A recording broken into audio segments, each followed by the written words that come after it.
The audition's all over now, and the awkward waiting period has begun. Will you get a call back? Might you even be offered a position?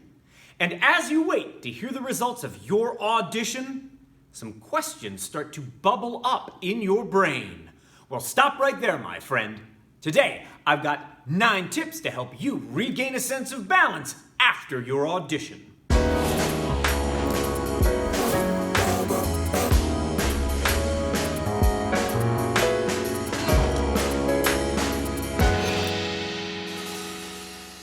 Quackenbush, this is Till We Make It.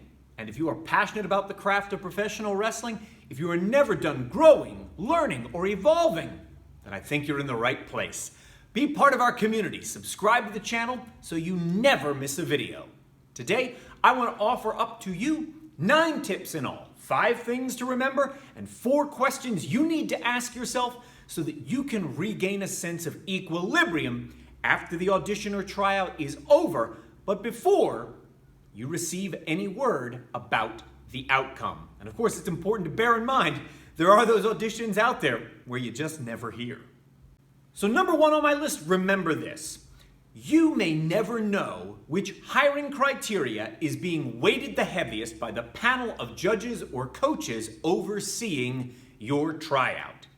So the quality that you possess, the one that made you jump out during the selection process, it might be that you are exceptionally agile. But at the tryout itself, the hiring directive that comes down from above is to give the most weight to multilingualism. So everyone in that tryout that speaks multiple languages might end up having a leg up on you if you only speak one. And you may never know that.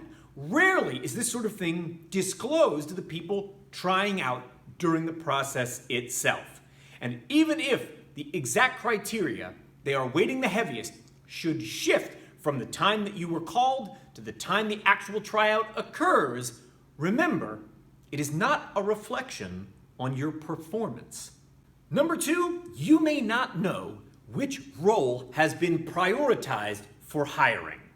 So, if the most pressing hire for the company is that they need a person of color who is also acrobatic, and you happen to be a white person who keeps their wrestling down on the ground, chances are you are not going to be a good fit for the role that has the highest priority. You might be reduced to a secondary or tertiary priority, and you will never be told that. That's going to be the kind of information the coaches and the judges on the panel keep to themselves. And even if at the time you were selected, the thing that was of highest priority was a role you happened to be a great fit for, from the time that the audition was set up to the time that it actually occurs, it's entirely possible that that role has been deprioritized in favor of some role that they need to fill first. A third thing you've got to remember is this. You may never know the personal proclivities or pet peeves of the judges or coaches that are evaluating your tryout. Here's what I mean.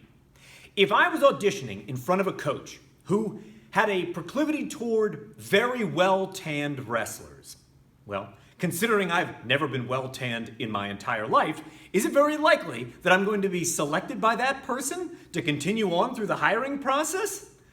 No way. And what about the other side of the equation, pet peeves? Well, let's say I happen to be auditioning in front of a judge who held as a pet peeve those wrestlers who perform in wrestling shoes instead of wrestling boots. Well, given that I always perform in wrestling shoes, there goes my callback. You may never know the personal proclivities or pet peeves of the panel that are watching you try out. A fourth thing you need to be aware of is this. There are certain unconscious and sometimes even unknown variables that will impact the final outcome, and you can't control them in any way, shape, or form. And these are variables of this type. Let's say that you happen to be trying out, and for whatever reason, you bear a striking resemblance to the most recent ex of one of the panelists. They just went through some awful, explosive breakup, and you happen to look just like their ex. Even if they are trying their hardest not to let that impact their decision-making process whatsoever, even on some unconscious level, that has to affect the way they see you and what you were doing during the audition process. It just has to.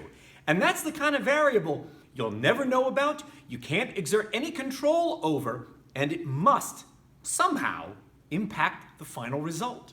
The fifth thing you've got to keep in mind after your audition is that you will never know exactly what that behind-the-scenes process is like. I'll offer you two examples. Number one, let's say that you happen to be trying out in front of a panel of 5 coaches, so you orient the entire performance to face where the panelists are seated. But the actual decision maker is watching a live stream from a single camera angle because the decision maker is on the other side of the planet. So they're reduced to seeing what just that one camera angle provides them with.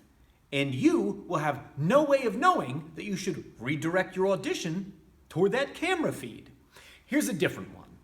Let's say that the person assigned to doing their due diligence about new hirees goes combing backwards through your social media, and they find something that 8 years ago might have played, but when viewed with today's social norms could be considered problematic or even embarrassing for the company. You've got to remember this. The exact steps by which a potential new hiree ascends through the various levels of bureaucracy before getting a callback or before being made an offer will probably never be known to you. I think those 5 things are important to remember after every audition when you feel rankled by self-doubt. Remember, those are 5 things you can exert no control over whatsoever. However, there are also those 4 questions I promised, and these relate to things you can control, so let's walk through all 4 of them now. So the first thing I want you to ask yourself in an effort to reclaim a little bit of equilibrium is this. Did you do all the things that put you in a frame of mind to deliver at the best possible level? Do you need to eat a big breakfast the morning of an audition so that you are feeling primed? Do you need to get a manicure done the night before so you know that you look your best? Do you need to get 9 hours of sleep so that your batteries feel fully charged and you are ready to walk on stage and deliver? Ask yourself, what are those things and did you do them? A second thing I want you to ask yourself after the fact is this. Did you show up in the best possible condition for the tryout? And I mean both physical and mental. Were you in the best physical shape of your life for this audition? That's important. And what about your mental health? Did you show up in the best possible mental condition? Were you able to project confidence, positivity while you were there in front of the panelists? Because if instead of confidence, what you projected was nervousness, some judges might interpret that to mean that you'll crumble under pressure.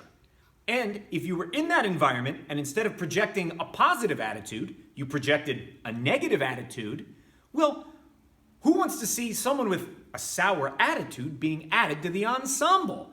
You know the old adage about how one rotten apple can spoil the entire bunch.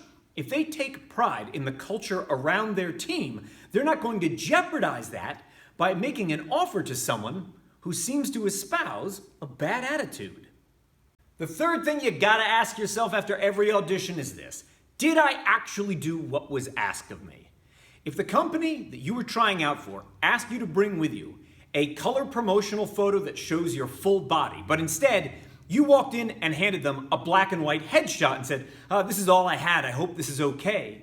Well, that might indicate to them that you can't even follow simple instructions. Or what if they told you in advance that the dress code for the audition was business casual, but you walked in ripped jeans and Crocs? This might tell them that you're not evincing a level of professionalism commensurate with their corporate values. And if you don't have the right degree of professionalism, then they're not going to want to add you to their team. Fourth and finally, did you kill it in the audition? Did you knock it out of the park? I know that's a tough one to answer objectively, and there are plenty of performers out there who lack the self-awareness or the critical tools to self-evaluate their own performances and come to a realistic answer. I have had auditions where I knew I bombed. I knew I blew it, and I knew it before the audition was even over. Conversely, I have watched auditions, seen other people auditioning. I knew in the moment they were absolutely bombing in front of the coaches, but to ask them after the fact, they thought that they killed it. Some people lack the tools to do that kind of self-assessment after the fact in any reasonable way. If just hearing this you already know, I cannot objectively answer that question, we'll solicit the opinion of someone that you trust who might be able to. And if you do have these critical tools, answer the question honestly. How did that audition go? Did you kill it, or did you walk out there and bomb? If you did, remember this. Everyone has a bad day at the office from time to time, and you had a bad day at the office when you went to this tryout. Does that mean you are a failure as a professional wrestler? No, it does not. Does it mean you're never going to make it? This is the last opportunity you're ever going to get? It will only be the last opportunity if you choose today to retire. If you had a bad day at the office, well, we all have them, and not every day can be free donut day in the break room either. But you do want to be able to look back at the performance you gave, break it open, and isolate those things that did not go well so you can improve in those areas before the next audition comes along. Just between you and me, I know how easy it is after an audition to mumble and grumble something of this type. Oh, those judges, they wouldn't even know good professional wrestling if it bit them on the nose. And the time that I might have been making a quip like that to myself, the truth is, I did not show up in the best physical shape of my life. I should have dieted harder those 4 weeks going into the audition. I should have been more strategic about targeting my workouts so that I would get the results that I needed. I had to be honest with myself about the reality of the audition that I had. And thinking about that makes me want to offer you this bit of advice.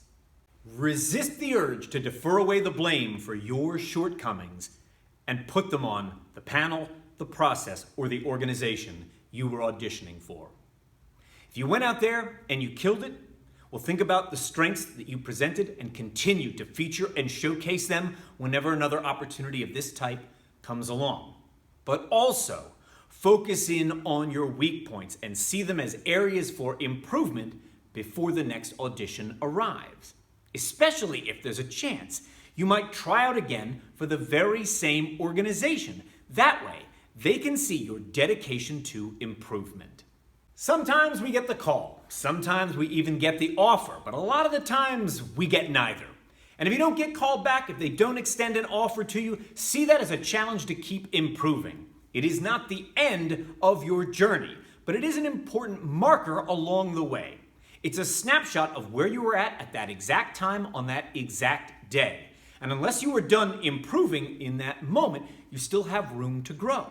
I suspect you do. Otherwise, you wouldn't keep turning up here till we make it. I hope that you found these 9 tips to be useful and the piece of advice I tacked on the end free of charge. If so, you might also learn something from this video. It is also free of charge. You can click right over there and begin watching it almost instantly. Man, these YouTube guys, they've really got their act together.